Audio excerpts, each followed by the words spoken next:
The first thing you feel is the cold.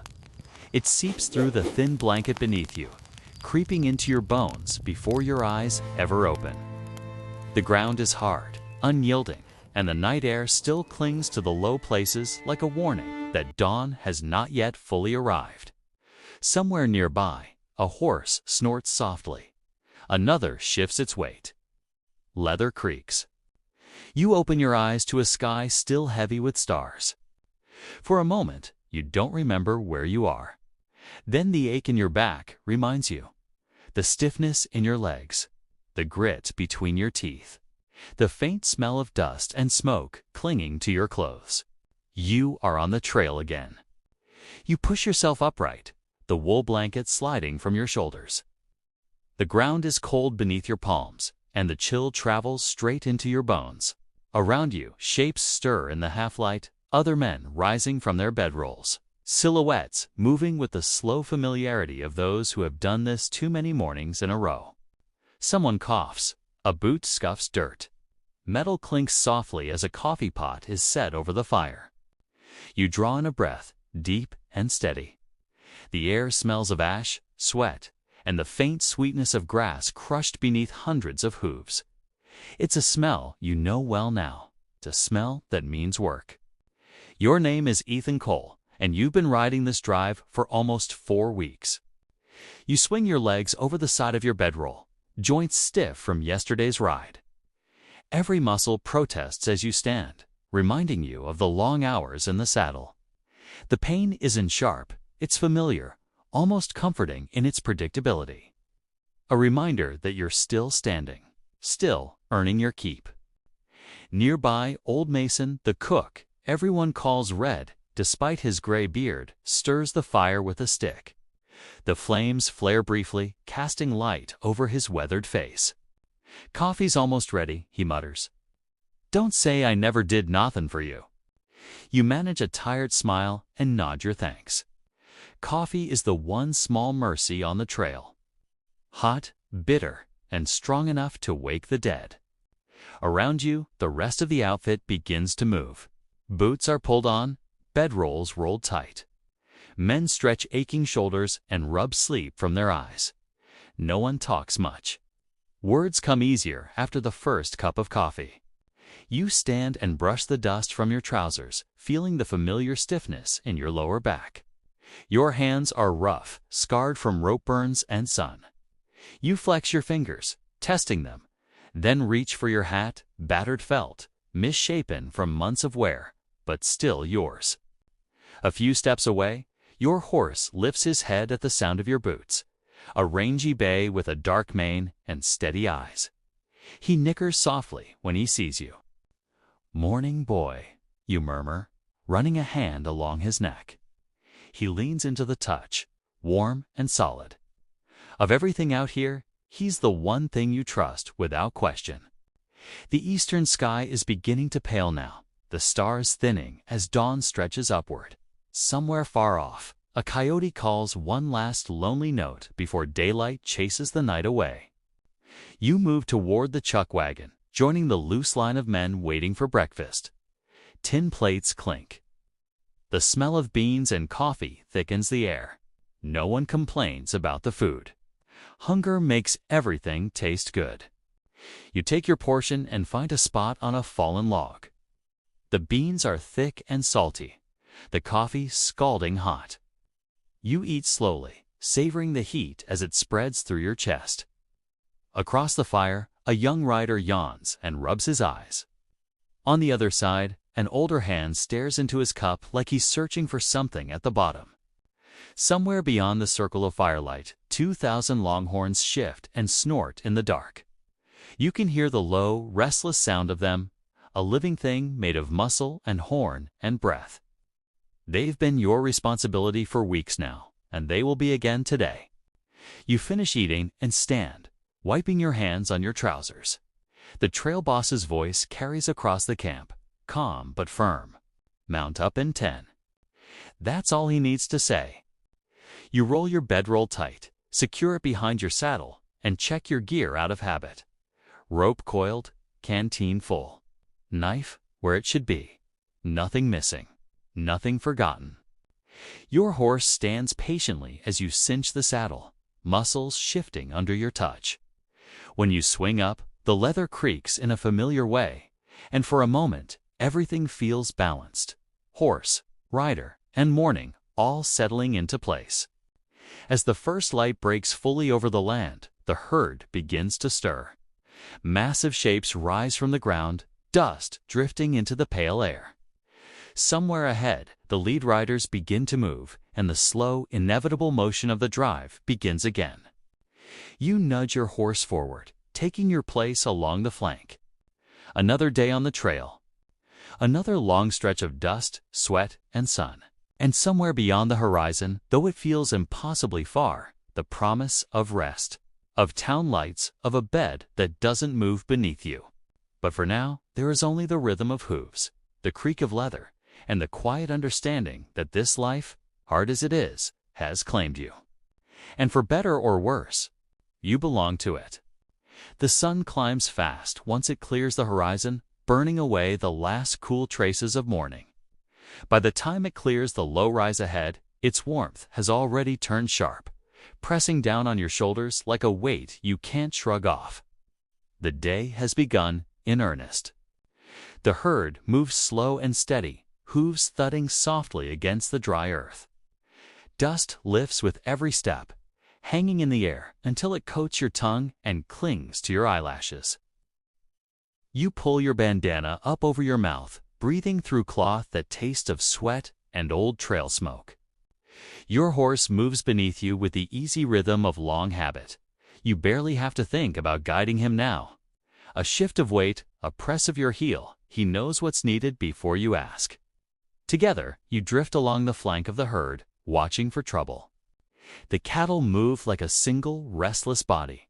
Heads bob, tails swish. A low murmur rolls through them, constant and alive. Every so often, one drifts too far from the line, and you ease your horse out to nudge it back. No rush, no panic, just patience and pressure. This is the work most folks never imagine when they talk about cowboys. Not gunfights or glory. Just hours of riding, watching, correcting over and over until the sun stands straight overhead and your back aches with every breath. By mid-morning, the heat settles in hard. The air grows thick, and your shirt clings to your skin. Sweat runs down your spine and pools at your belt. You sip from your canteen sparingly, knowing it has to last until the next water stop. A movement on the far edge of the herd catches your eye. One of the younger steers breaks into a trot, spooked by something unseen. You nudge your horse forward, easing into a canter. Easy now, you murmur, more to yourself than the animal. The steer veers left, then right, uncertain. You angle in just enough to cut him off, turning his head back toward the mass of bodies. Your horse responds like he knows the thought before you do. In a few heartbeats, the animal folds back into the herd, the crisis already forgotten. You exhale slowly. One small problem solved. A dozen more will come before day's end. The sun climbs higher, bleaching color from the land. The horizon shimmers and the distant hills blur in the heat. Somewhere ahead, the trail boss lifts his arm and signals a change in direction. The herd shifts accordingly, a living river bending to the will of men on horseback. Around you, the other riders move in quiet coordination. No shouting, no wasted motion. Just small gestures, glances, and instinct built from months of working together. Out here, talk is unnecessary. Everyone knows their place. By midday, the world feels heavy. Even the wind seems tired, blowing in lazy, half-hearted gusts. Your mouth is dry despite the careful sips you take from your canteen. When you pause to drink, the water is warm and metallic, but you're grateful for every swallow. You catch sight of the trail boss riding ahead, straight-backed despite the heat. He turns his head slightly, checking the line, then gives a short nod, approval without words. You feel a quiet satisfaction settle in your chest. It isn't praise, but it's enough. The herd slows as the land dips into a shallow basin where scrub grass grows thicker. The cattle lower their heads eagerly, and for a few minutes, the tension eases. You take the opportunity to stretch in the saddle, rolling your shoulders and flexing your fingers. Your thoughts drift, as they often do in these moments, to the life you left behind, to the places you've been since, to the strange truth that this constant movement, this never staying anywhere too long, has become home. You wonder how long you'll keep doing this? Another year, another drive. Or will one of these days be the last time you swing into a saddle and point your horse toward the horizon? The question lingers unanswered. A shout pulls your attention back. One of the younger hands is waving, his horse dancing nervously beneath him. A small group of cattle has drifted toward a low wash, and the ground there looks soft. You move without thinking, guiding your horse toward him. Together, you angle the strays back into line, careful not to push too hard. The ground holds and the danger passes. The boy flashes you a grateful look. You nod once in return. That's how it goes out here. No speeches, no thanks needed. By mid-afternoon, the sun sits heavy and unforgiving overhead. Your shoulders ache, your legs burn. Every part of you feels coated in dust and fatigue. Still, you ride on. Finally, the trail boss signals a halt near a sparse stretch of grass and a narrow ribbon of water. The herd slows, then settles, grateful for the break. You slide from the saddle, legs stiff as you hit the ground. The silence that follows is thick and satisfying. You loosen your horse's cinch and lead him to the water. He lowers his head eagerly, drinking deep. You splash some on your face, letting it run down your neck. It's not enough to wash away the grime, but it cools you just the same. As the afternoon stretches on, the sun begins its slow descent.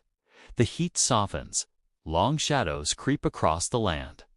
The cattle settle into an easier rhythm, and the tension in your shoulders finally eases. Tonight will be another camp, another fire, another meal eaten from a tin plate under a wide, empty sky. But for now, you sit quietly beside your horse, watching the light change, listening to the low sounds of the herd. And in this stillness, you feel it again, that quiet understanding that this hard, lonely road has somehow become yours. Dusk comes slowly, like a tired breath finally exhaled. The sun sinks behind the low hills, and the heat of the day loosens its grip on the land. Shadows stretch across the prairie, long and thin, until they merge into one another and the world settles into muted color. You finish tending to your horse, running your hands down his legs, checking for heat or swelling. He stands quietly, head low, grateful for the rest. When you step back, he nudges your shoulder once with his nose, a small gesture, familiar and grounding. The fire crackles nearby. Supper is simple. Beans again, thick and salty, with a strip of dried meat. You eat without complaint. Hunger sharpens everything. Around you, the men sit in loose circles, boots stretched toward the warmth, faces lit by firelight. Conversation drifts easily, low and unhurried. Someone tells a half-finished story about a storm back in New Mexico. Another laughs softly at a joke you can barely hear.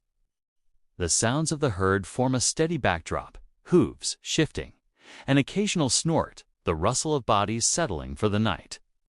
Above it all, the sky deepens into indigo. You finish your meal and lean back on your hands, gazing upward. The stars come out one by one, sharp and brilliant, brighter than anything you've ever seen in town. There's no haze out here, no smoke or lamplight to dull them. Just open sky, endless and clear. The trail boss's voice cuts gently through the quiet. Night watch starts in 10. A few men stir, you're among them. You stand slowly, joints stiff, and pull your coat tighter around you. Night watch is never anyone's favorite duty, but it's necessary. Cattle can spook at the smallest thing in the dark. A sudden noise, a shifting shadow, a scent carried on the wind. One panic can turn into disaster. You check your gear by habit. Knife secure. Revolver in place. The rope coiled and ready. Then you swing into the saddle and guide your horse toward the outer edge of the herd. The world feels different at night. Quieter, smaller. The land disappears beyond the reach of the firelight, leaving only shapes and movement. Your horse's hooves sound louder now, each step clear in the stillness. You begin your slow circuit, moving at a steady walk. The cattle lie in dark clusters, their breathing soft and rhythmic. A few lift their heads as you pass, eyes reflecting faintly in the starlight. You hum under your breath, not a tune, just a low sound. It's enough to let the herd know you're there, enough to keep them calm. Time stretches. Minutes feel like hours. The cold creeps into your fingers and toes. Your shoulders tighten and your eyelids grow heavy despite your best effort. You straighten in the saddle, forcing yourself to stay alert. This is when mistakes happen, when the body wants sleep more than the mind can allow. A shape moves at the edge of your vision. You freeze. Your hand drops to the grip of your revolver as your horse stiffens beneath you. The shape shifts again, low to the ground. A coyote, maybe, or something else. You watch carefully, heart steady but alert. After a moment, the shape slips away into the darkness, leaving only silence behind. You release a slow breath. The rest of the watch passes without incident. The herd remains calm, the night uneventful. When the sky finally begins to pale in the east, relief settles into your bones like warmth. Another night done. You guide your horse back toward camp as the first hint of dawn touches the horizon. The men on the next watch rise to meet you, rubbing sleep from their eyes. You exchange a few quiet words, nothing more. Your bedroll waits where you left it. You slide from the saddle, every muscle aching now that the work is done. The ground feels strangely soft as you lower yourself onto it. You don't bother removing your boots. The world fades quickly, the fire's dying glow, the muted sounds of the camp, the distant lowing of cattle. Sleep takes you almost at once, deep and heavy. And when it does, it carries you into dreams shaped by dust and open sky, by the steady rhythm of hooves and the long, lonely road stretching ever forward. Morning comes softly this time, as if the world itself is reluctant to disturb your rest. The chill in the air is gentler now, the kind that fades quickly once the sun begins its climb. You wake slowly, aware first of the weight of your blanket. Then the steady rise and fall of your breath. Then the familiar aches, reminding you that another day waits. The camp is already stirring. Someone coughs. Pot clinks against metal. A horse snorts and stamps the ground. Life resumes its steady rhythm, indifferent to fatigue or comfort. You sit up and rub your eyes, feeling the stiffness in your shoulders and back. Sleep has taken the sharpest edge off the weariness, but not all of it. It never does.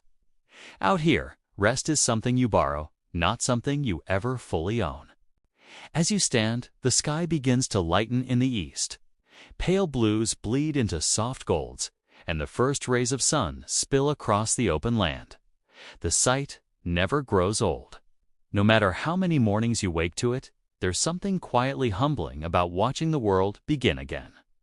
Coffee finds its way into your hands, hot and bitter. You drink it slowly, letting the warmth spread through your chest.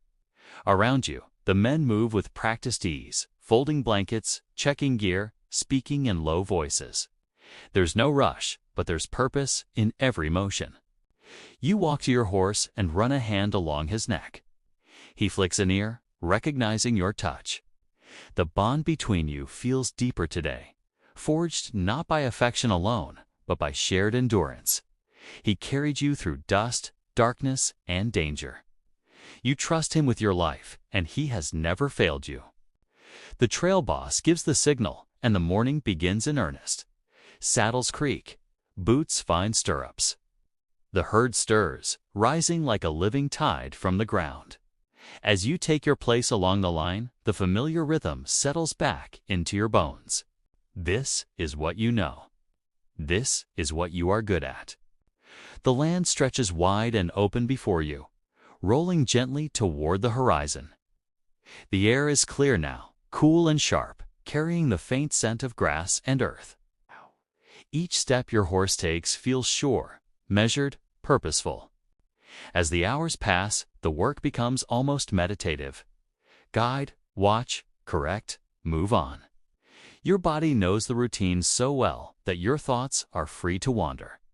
You think of the road behind you, the dust, the heat, the long nights under unfamiliar stars. You think of the men who rode beside you, some still here, others already gone their own way. And you think of the road ahead, uncertain and unwritten. There's comfort in that uncertainty. Out here, nothing is promised except the work itself, and somehow that's enough. By midday, the sun rides high again. The cattle move steadily, their pace unhurried. You ride in silence, listening to the rhythmic sound of hooves and the faint creak of leather. Time seems to stretch, to lose its edges. You realize then that this life has changed you. Not in ways that are loud or obvious, but in quieter ways, in patience learned, in strength earned slowly, in the ability to endure without complaint. The trail strips a man down to what he truly is and leaves no room for pretending. The afternoon wears on. The land rises and falls in gentle waves. A hawk circles overhead, riding the warm currents of air. You follow its path for a moment, feeling a strange kinship with its freedom. When the sun begins to lower again, casting long shadows across the ground, the trail boss signals for the herd to ease toward a suitable place for nightfall. The cattle respond, tired but compliant. They know the rhythm now, just as you do. You dismount slowly, muscles protesting as your boots touch the earth. The familiar ache settles in, not unpleasant, just honest. You tend to your horse first, as always, rubbing him down and checking his legs. He stands quietly, trusting you completely. As the fire is built and the smell of supper drifts through camp, a sense of calm settles over you. There's no rush tonight, no looming danger, just the steady certainty of another day completed. You sit with your back against a saddle, watching the sky darken. Stars appear one by one, scattered like spilled salt across black velvet. The vastness above makes your problems feel small, your worries distant. You think about the road you've traveled and the one still ahead, about the towns you've passed through and the ones yet to come, about the simple truth that this life, hard as it is, suits you in a way nothing else ever has. The fire crackles softly. Someone hums a low tune. The cattle settle in for the night. You draw your blanket around your shoulders and lean back, eyes fixed on the stars. Tomorrow will bring another long ride, another stretch of open land, another test of endurance. But tonight, there is peace. And as sleep takes hold, you know deep in your bones that wherever the trail leads next, you are exactly where you belong.